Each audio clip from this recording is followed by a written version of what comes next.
Okay, it's day 25, and wow, we've only got a few more days together in this challenge. So let's make today a good one. Let's talk about a new principle today. Integrity matters. Integrity matters. Okay, let me just preface this by saying I sat out here the other day and I did one of the videos, and someone texted me and said, I don't know how you could concentrate with the birds cooing and the doves cooing and the dogs barking and the man mowing his yard. Y'all, I didn't even hear any of that. So I went back and listened. I'm like, that was a lot going on. So I do hear the birds cooing and singing and chirping.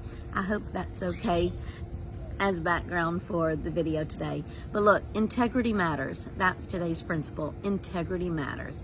Why integrity? Why would we talk about that as one of our principles to live in victory every day? Okay, we already know what integrity means. Let me just tell you the definition in the dictionary. It's adherence to moral and ethical principles, soundness of moral character, honesty.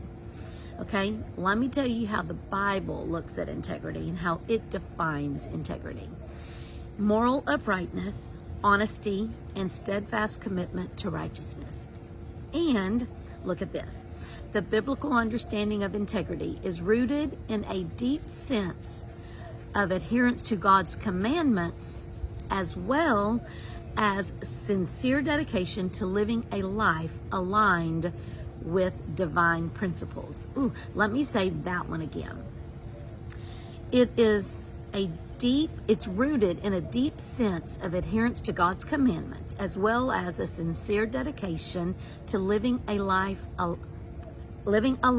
aligned with divine principles, or let me say it this way, aligned by doing it God's way. Aligned to doing it God's way. Kingdom living God's way every single day. Okay, and can I add just a few more? I said I was going to say add my 2 cents, but I've already added a little bit. Integrity is adhering to all of these moral, ethical principles and God's commandments, whether you are surrounded by people or whether you're alone. Doing the right thing when no one is around, because it's the right thing to do. Being who you are both in public and in private. Integrity is doing the right thing when it's not easy, when it's not cool, but you know it's the right thing to do, so you do it. And I can also say that many times the strength of our integrity is often tested when we're at our weakest. Have you ever felt that? Like you're thinking, oh no, God, please not today. This isn't a good day for me to be tested to do the right thing because I really want to react a different way. And God says, nope, I need you to stay strong, stay committed to your to honesty, to my way of doing things. Align your heart, mouth, and your mind to do it my way. Do the right thing. Even when it's just one person looking, or when you're by yourself and no one knows what you would do or not do. Do the right thing. Always. That's integrity. So let's I'm going to begin the wrap up by just giving you a few. There's more, but in a 4-minute, 5-minute video, I can only tell you so much. Benefits of integrity. Let's look at this one. Integrity grants favor.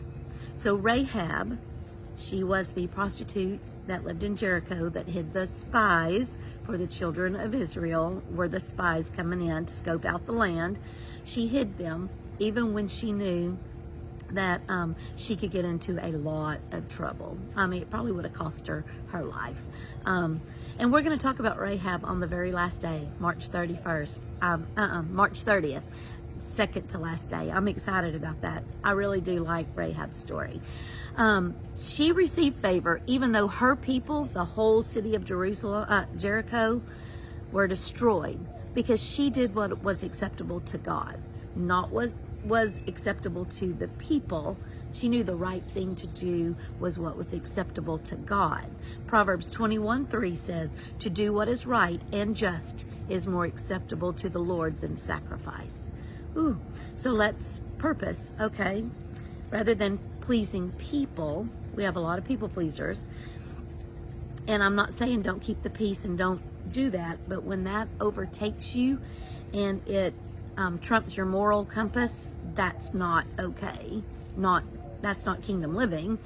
So let's decide, more than pleasing people, we're going to do what's acceptable to God. Number 2, integrity gives guidance. Proverbs 11:3 says, the integrity of the upright guides them, but the unfaithful are destroyed by their duplicity.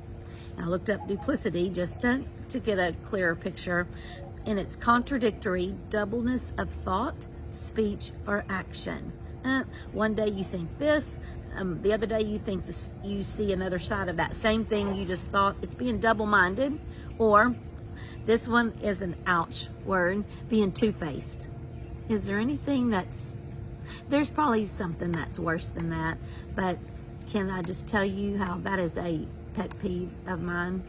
I would rather you be brutally honest, look me in the face, and say what you've got to say than be two-faced about it and talk behind the back. Integrity gives guidance to the integrity of the upright guides them. Okay, that guides us. Number 3 and final, integrity ensures security. According to the dictionary, security is the state of being free from danger or threat. Integrity ensures that you are going to be protected from danger or threat. Proverbs 10:9 says that, but we can only say that when we do things God's way, because He is our defense, our refuge, our strength.